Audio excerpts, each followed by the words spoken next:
Então, livro dos Juízes, capítulo de número 6, nós vamos ler do versículo 11 ao versículo 16, que vai ser o texto para fazer, o pano de fundo da nossa mensagem. Versículo 11 do capítulo 6 de Juízes. E Gideão, seu filho, estava malhando o trigo no lagar para o salvar dos midianitas. Então o anjo do Senhor lhe apareceu e lhe disse: O Senhor é contigo, varão valoroso.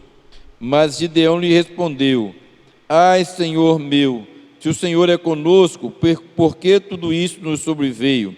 E que é feito de todas as suas maravilhas que nossos pais nos contaram, dizendo: Não nos fez o Senhor subir do Egito?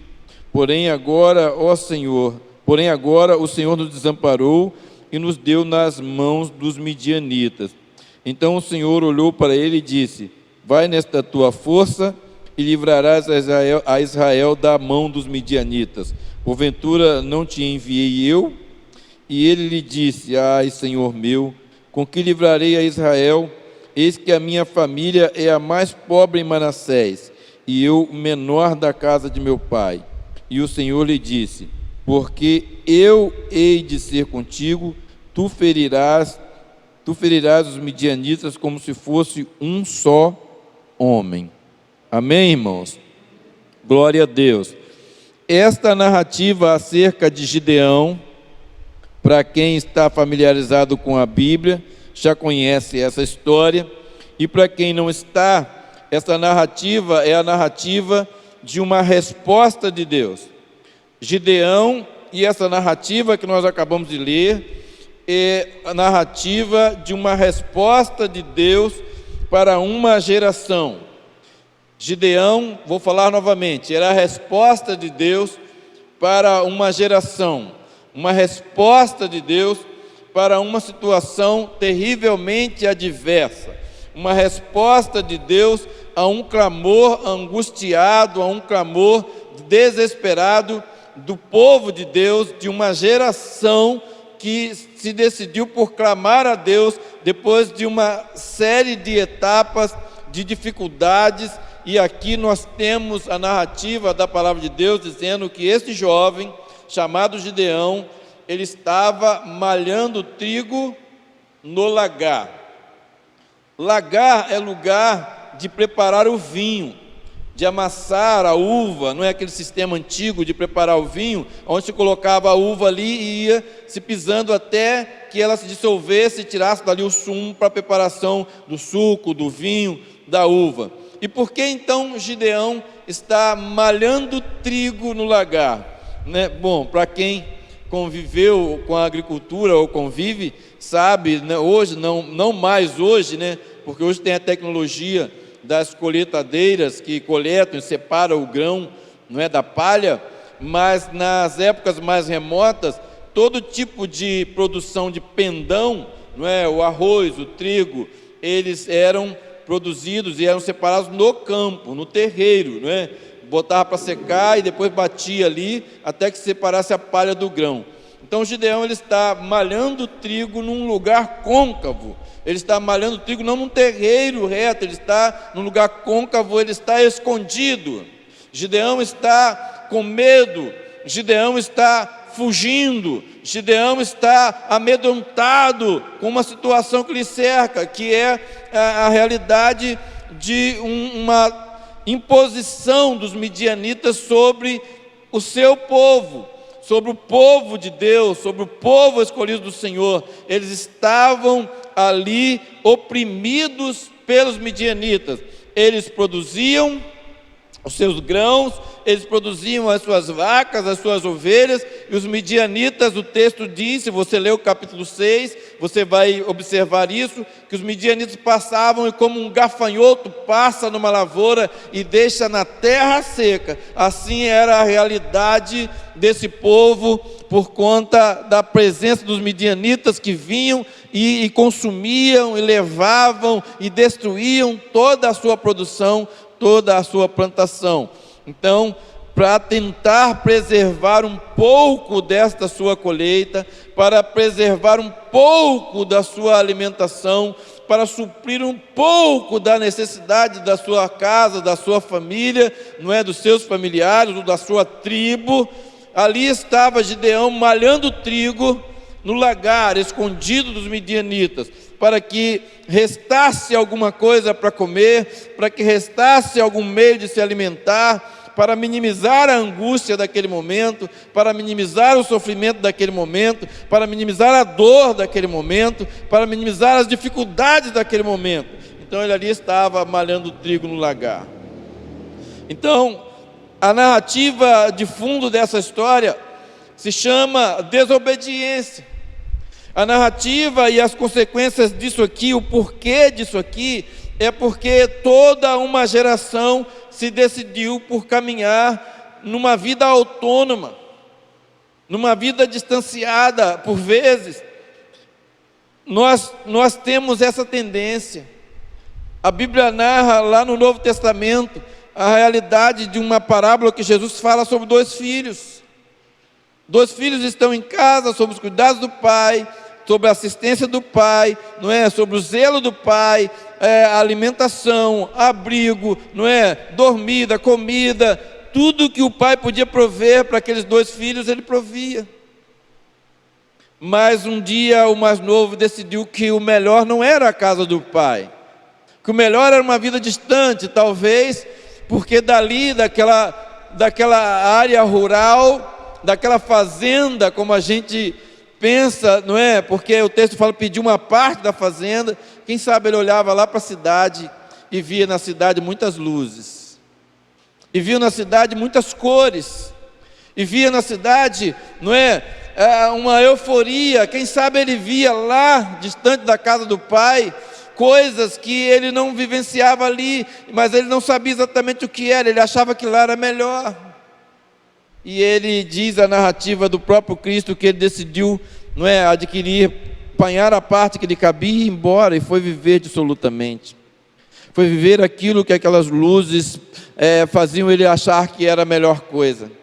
Foi viver ao seu modo, foi viver a sua escolha, foi viver a sua vida, foi viver a sua autonomia. E ele foi para longe da casa do pai.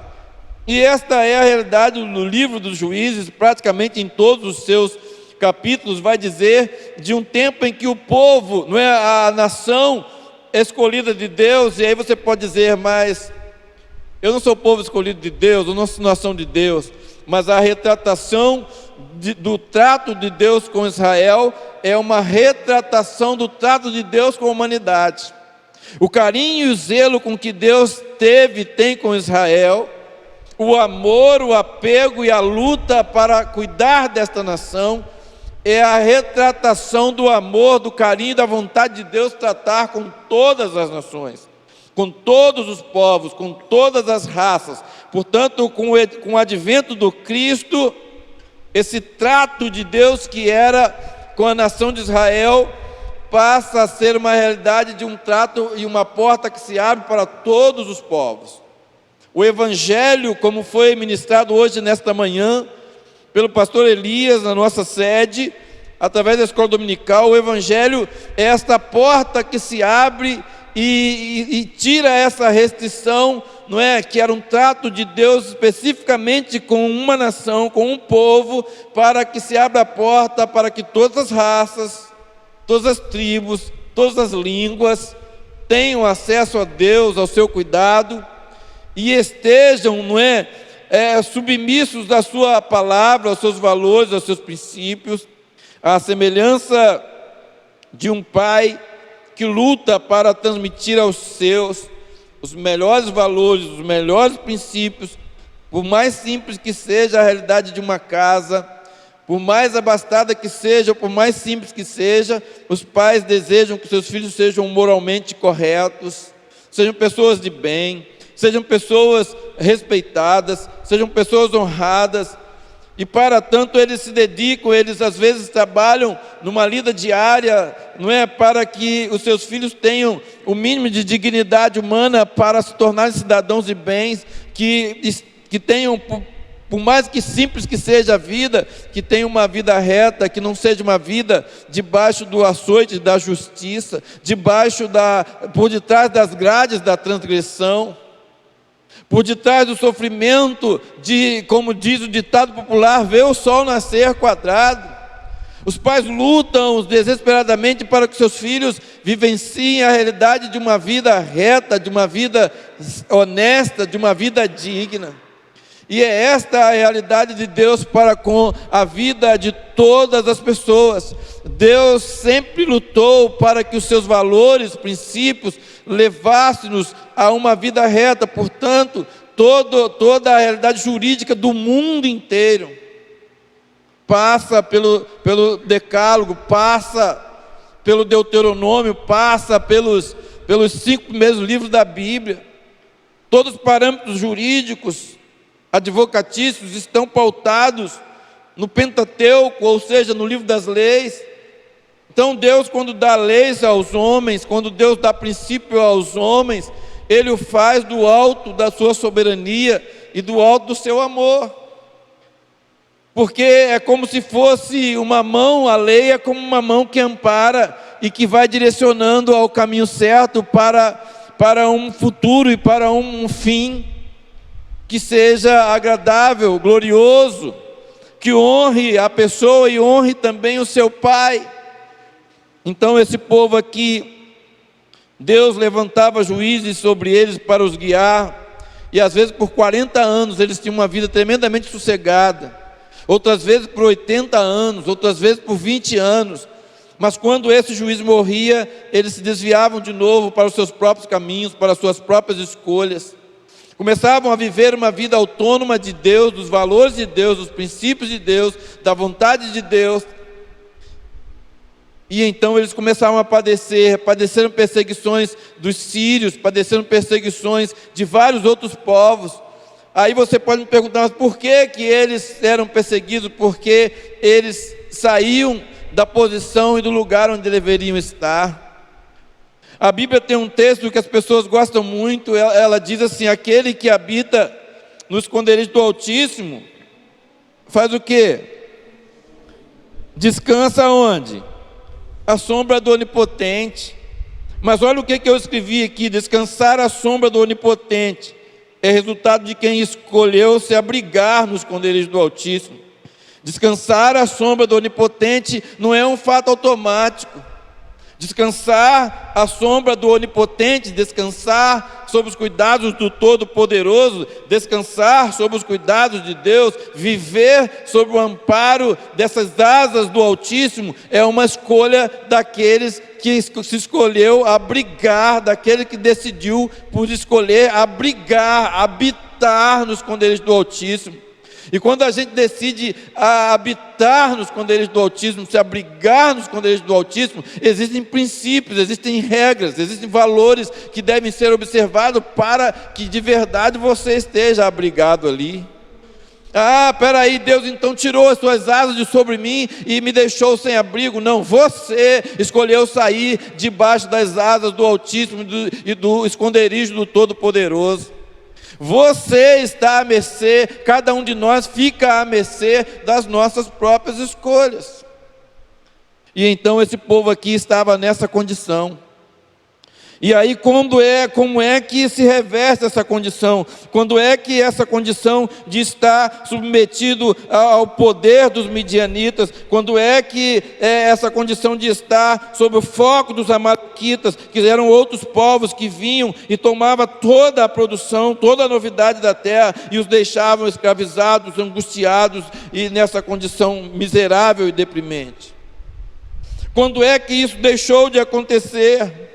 No capítulo 6, no versículo 6 em diante, diz assim: assim Israel empobreceu muito pela presença dos midianitas. Aí vem a palavra-chave: então os filhos de Israel clamaram ao Senhor. Sabe aonde está a nossa vitória? A nossa vitória está quando a gente se volta para o Criador, se volta para o Todo-Poderoso, se volta para o Onipotente, se volta para Deus, se volta para Jeová. Quando o povo se voltava para ele, então os filhos de Israel clamaram ao Senhor.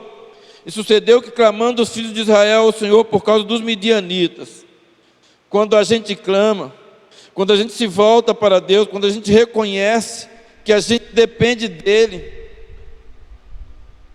a gente obtém dele o socorro. Mas antes do socorro, o texto vai dizer no capítulo 6, versículo 7, se você tiver com a sua Bíblia aberta aí você pode ler: e sucedeu que, clamando os filhos de Israel ao Senhor por causa dos midianitas, versículo 8, enviou o Senhor um profeta aos filhos de Israel. Deus vai mandar o socorro, sim. Quando nós saímos da nossa autonomia, quando nós saímos da nossa autossuficiência, quando nós saímos das nossas escolhas, quando nós saímos, dos princípios e valores que são contrários a Deus e nos voltamos para Ele, Ele vai levantar alguém para dizer para nós algumas verdades que nós precisamos ouvir. Ele vai levantar os seus profetas para dizer: vocês estão vivendo o resultado das vossas escolhas.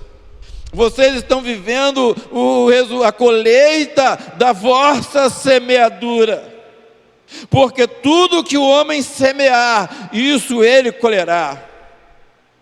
Então Deus levanta um profeta. Vamos ver aqui no versículo 8 do capítulo 6, o que o profeta diz a este povo. Enviou o Senhor um profeta aos filhos de Israel, que lhes disse. Deus nem diz o nome do profeta, Ele só diz que enviou. E assim diz o Senhor, Deus de Israel: do Egito eu vos fiz subir, vos tirei da casa da servidão, vos livrei das mãos dos egípcios e da mão de todos quanto vos oprimiam. Isso aqui é uma tratativa de Deus direto com a realidade e a experiência da nação de Israel. Mas da onde Deus te tirou, porventura estar vivo, porventura estar lúcido, porventura estar me ouvindo, porventura estar aonde você está hoje, não é na verdade um favor de Deus, ou você considera que é fruto do acaso?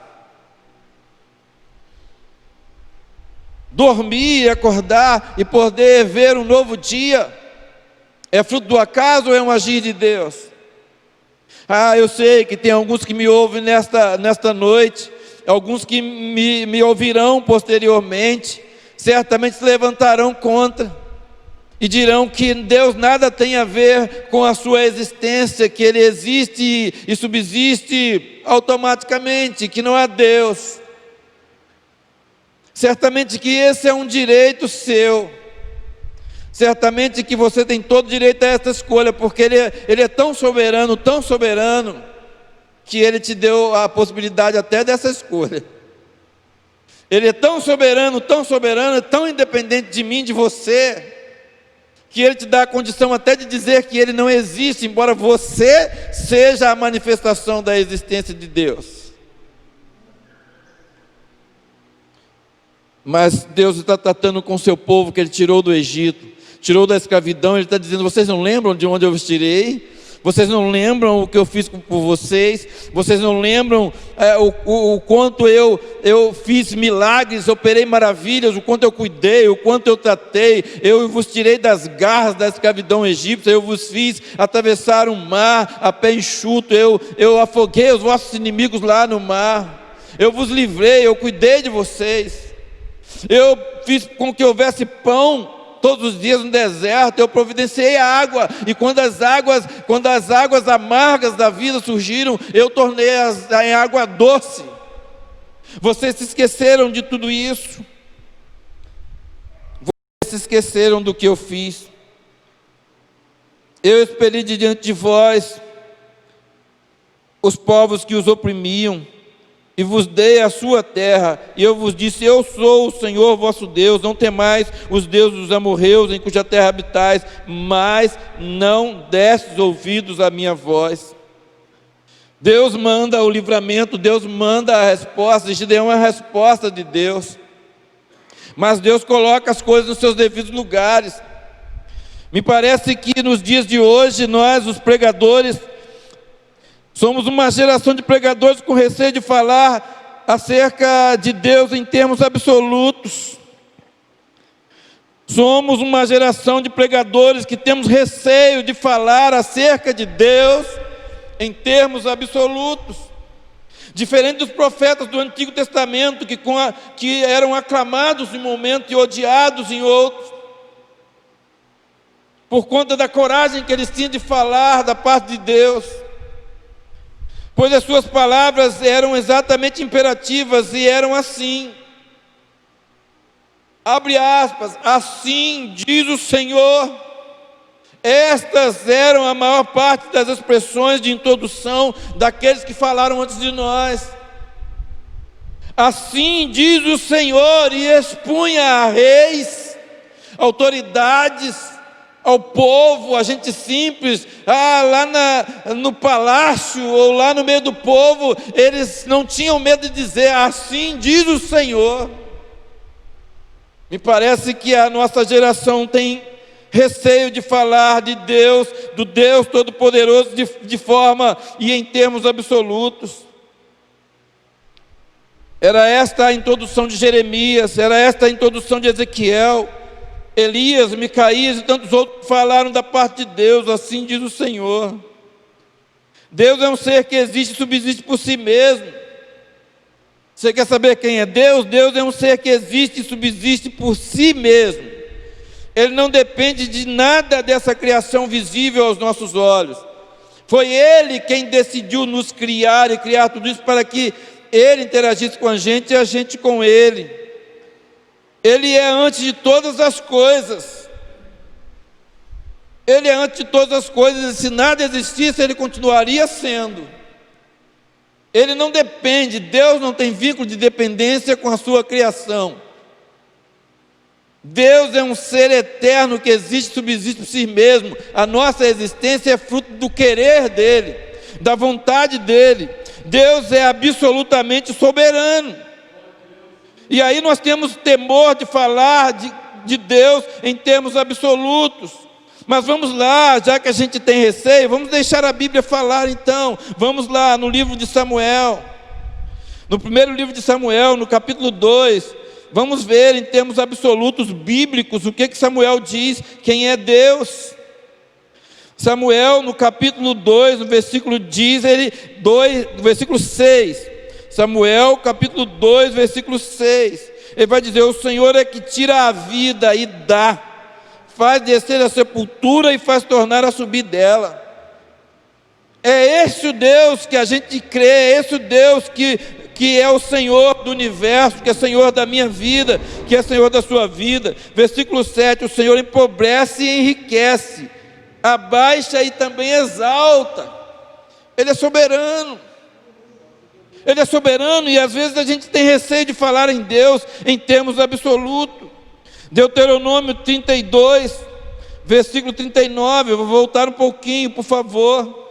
Tenha paciência e ouça-me, porque é importante para você, é importante para mim, é importante para nós, que a gente se volte urgentemente para o Senhor, e seja achado nos seus braços de amor, porque tudo que Deus faz, Ele o faz na expectativa de que você seja achado nos braços do seu amor, e que Ele possa cuidar de você. Capítulo 32, versículo 39 de Deuteronômio: vede agora que eu sou, e mais nenhum Deus comigo. Eu mato e eu faço viver, eu firo e eu saro, ninguém há que escape da minha mão. Devemos falar de Deus em termos absolutos a todos aqueles que nos ouvem.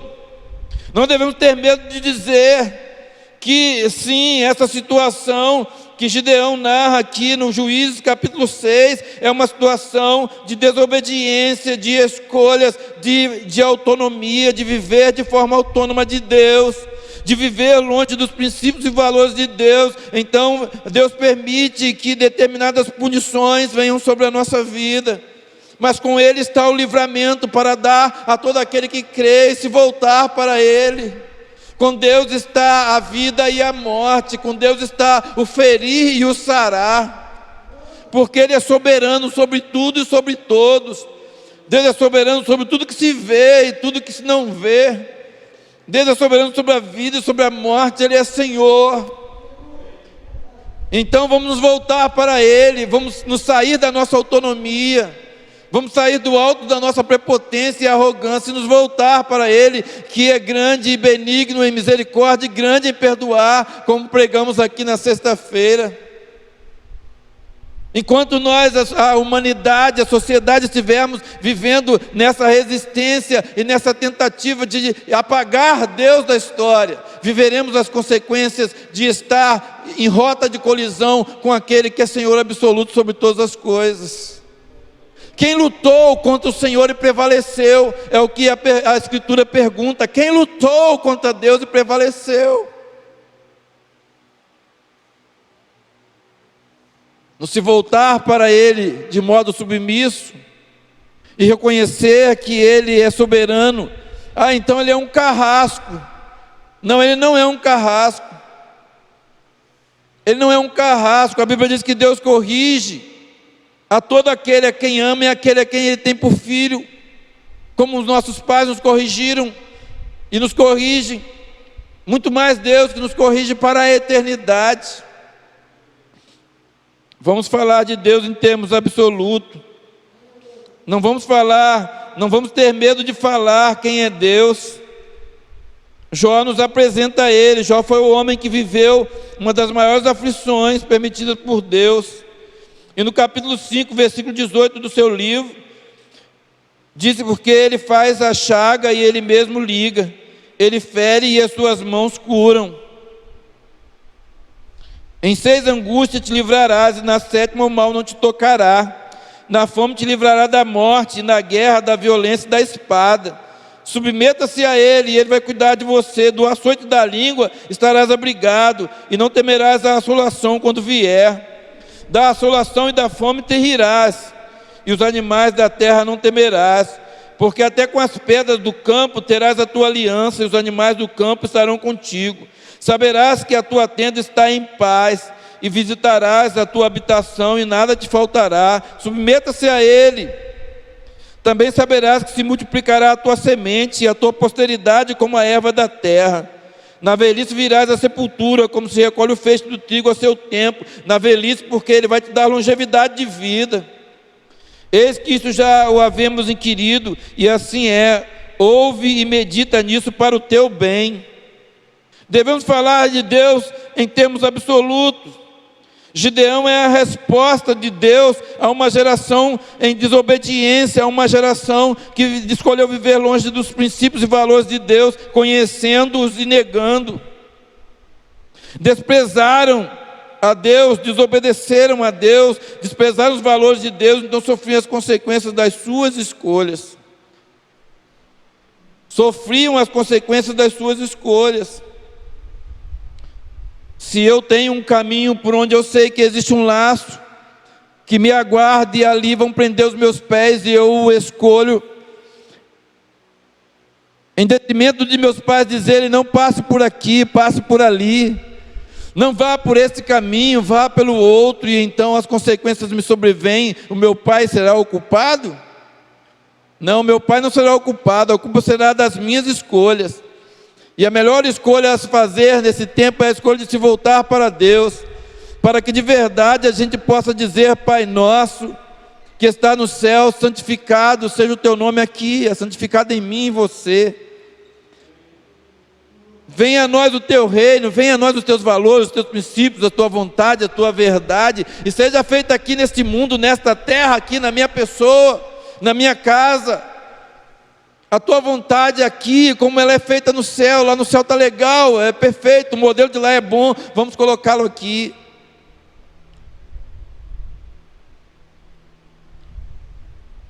Diante do sofrimento, os filhos de Israel clamaram ao Senhor, e Gideão é a resposta a esta oração. Parece esquisito. Gideão está escondido malhando trigo no lagar. Isso significa que ele tem medo. Gideão está malhando trigo no lagar porque ele está angustiado. Gideão está deprimido pela situação. Gideão está cercado por uma situação adversa. Gideão tem consigo o sentimento de inferioridade. Ele diz: eu sou a menor tribo, eu sou a menor casa, como que eu vou livrar toda a nação? Gideão traz consigo uma realidade de uma autoestima baixa. Mas Deus diz para ele: você vai sim livrar a Israel, porque eu hei de estar contigo. Eu hei de estar contigo. A realidade é que quando Deus está conosco, nós vencemos o medo. Quando Deus está conosco, nós vencemos a depressão. Quando Deus está conosco, nós vencemos a baixa autoestima. Quando Deus está conosco, nós vencemos as maiores adversidades da nossa vida. Então, por que se manter nesta realidade longe de Deus? Nós pensávamos que ficaríamos impunes da realidade do Porta dos Fundos. A nossa geração pensaria que ficaria impune em pegar objetos que remetem ao sagrado e profaná-los. Nós pensávamos que ficaríamos impunes diante de levar para a avenida um Jesus derrotado por Satanás. Nós pensávamos que ficaríamos impunes diante de todas essas blasfêmias, diante de todas essas heresias, diante de todas essas escolhas, diante de todas as ideologias de gênero, diante de uma homossexualidade desenfreada. Nós pensaríamos que ficaríamos impunes diante disso.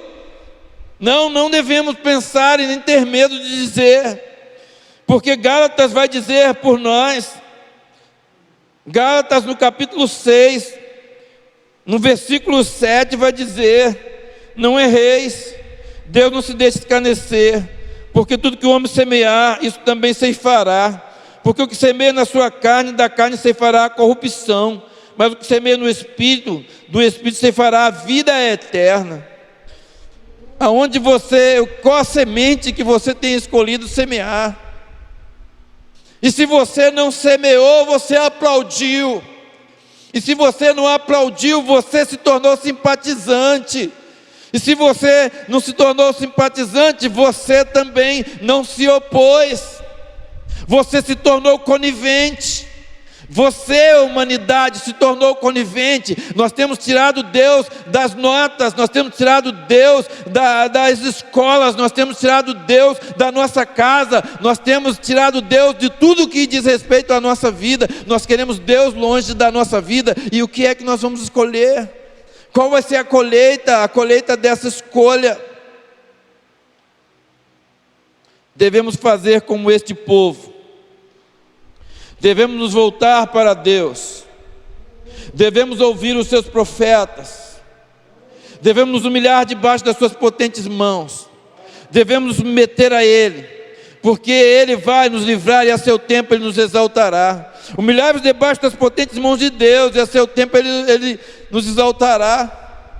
Toda a nação, todo o povo, todos os continentes, na verdade assolados, deveriam se voltar e reconhecer que Deus é soberano. Sim, para nós, cremos que são princípios de dores, e que o tempo da nossa partida está bem perto. Para nós, penso que as aflições desse tempo presente não vão se comparar com a glória que em breve há de se revelar sobre nós.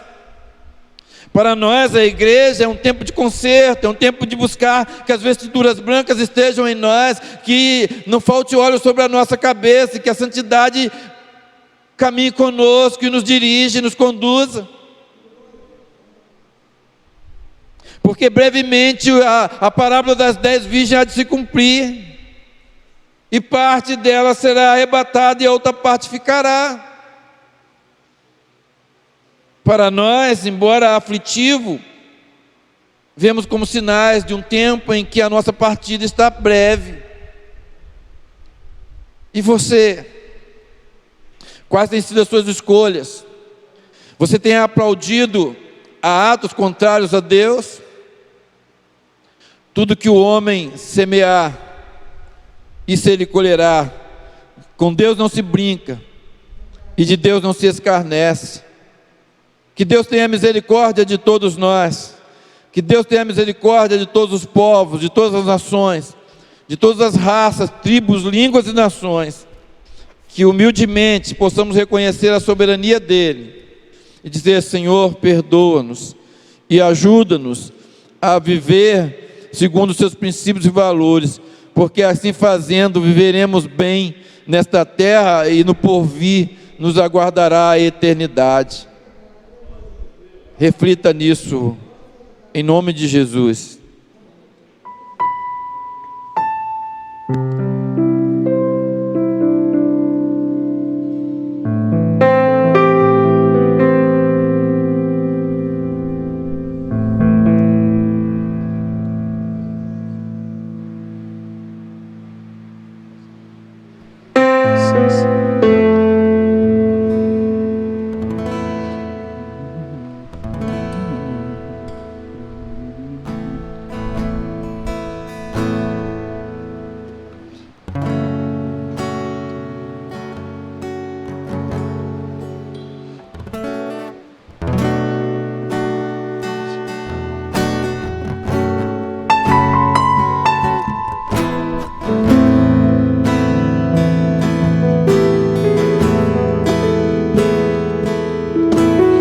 Fogo consumidor,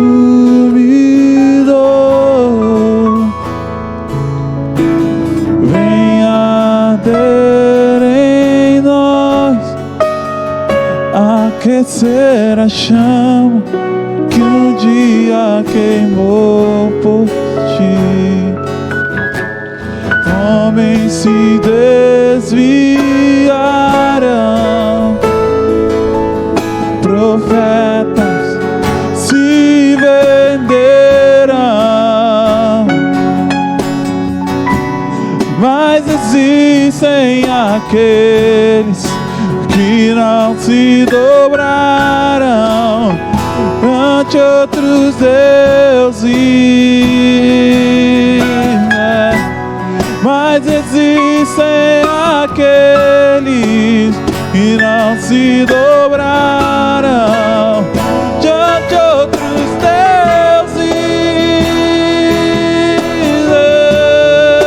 Oh, Deus está levantando um novo povo, Deus está sacudindo toda a terra, Deus está separando seus profetas. Um novo dia amanhecer, uma nova história se cumprir. O choro já durou a noite, é chegada amanhecer. Deus está levantando um novo povo, Deus está sacudindo toda a terra, Deus está separando seus profetas.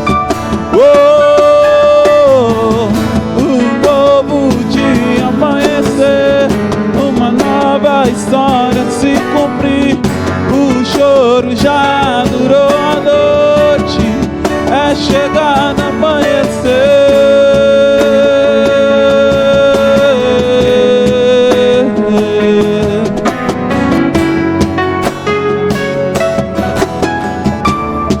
Fogo, fogo consumidor,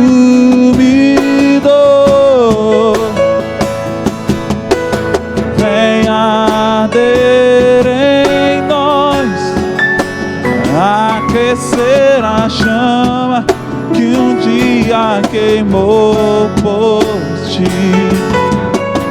Homens se desviarão, profetas se venderão, mas existem aqueles que não se dobrarão diante de outros deuses.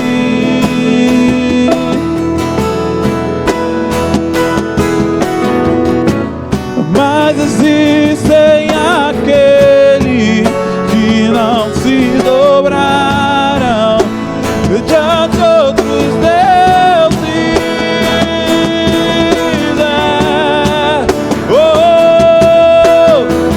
Deus está levantando um novo povo, Deus está sacudindo toda a terra, Deus está separando seus profetas.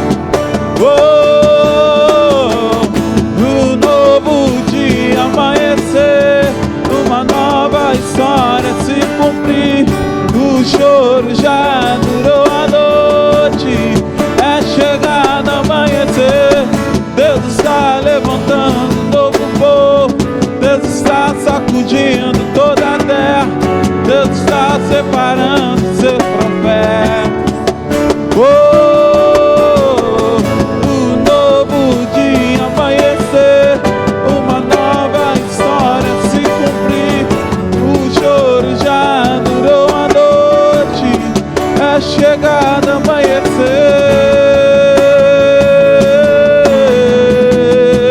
É chegada amanhecer.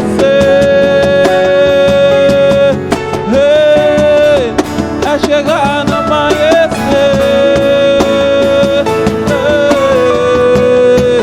É chegada amanhecer.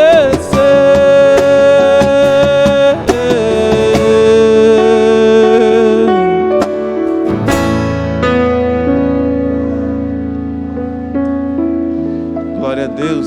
Quando Deus levantou Gideão, em resposta ao clamor do seu povo, se ajuntaram a ele 32 mil homens.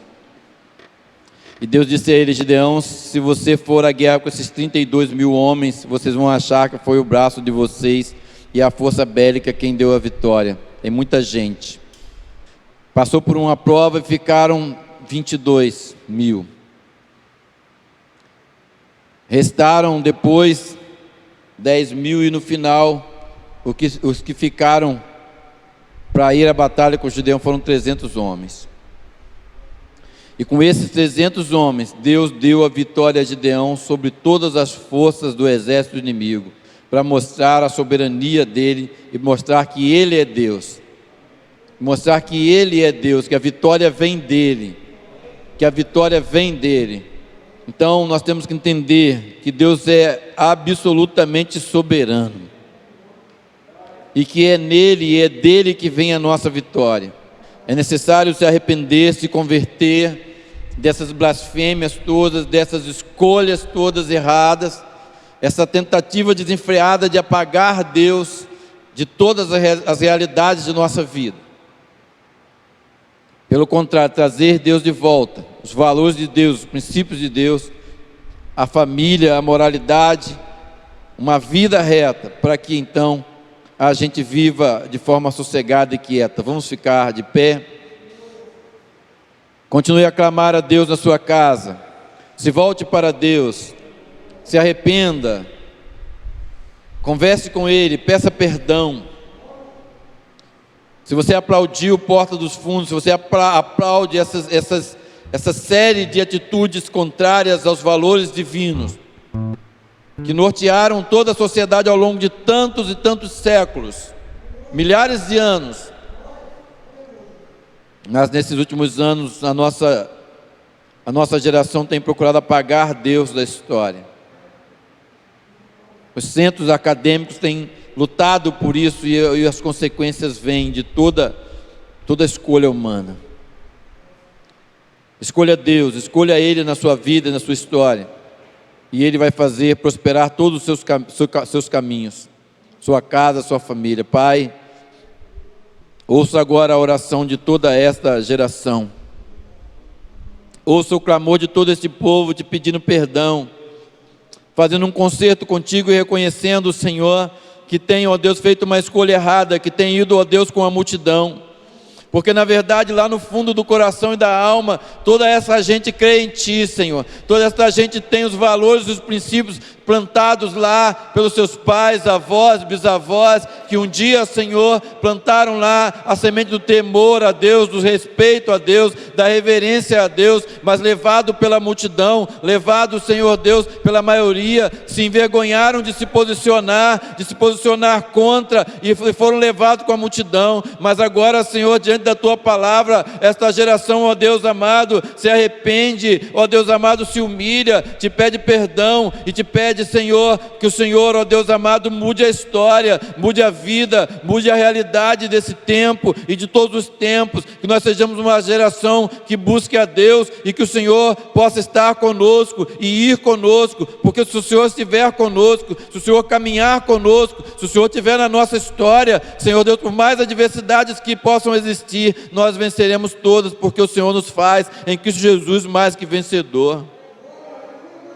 Obrigado pelos milagres operados nesta noite. Obrigado pelas maravilhas operadas nesta casa, nesta vida. Obrigado porque o medo foi embora, a depressão foi embora, a angústia foi embora, o temor foi embora e deu lugar a um novo Gideão. Ó Deus amado, Gideão agora é esta pessoa que te recebe como Senhor, e o Senhor é a sua força, e o Senhor é a sua fortaleza, o Senhor é a sua vitória, o Senhor é a sua cura, o Senhor é a sua vida.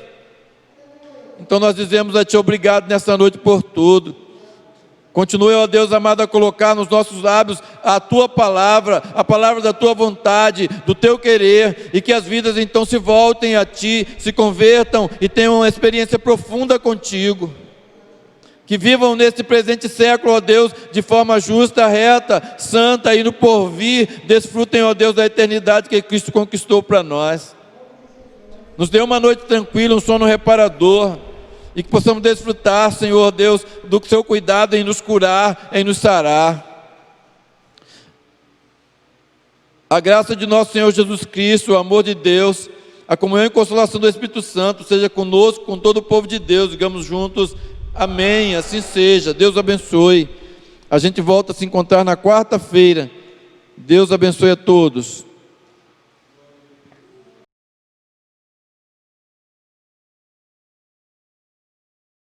Então o anjo do Senhor veio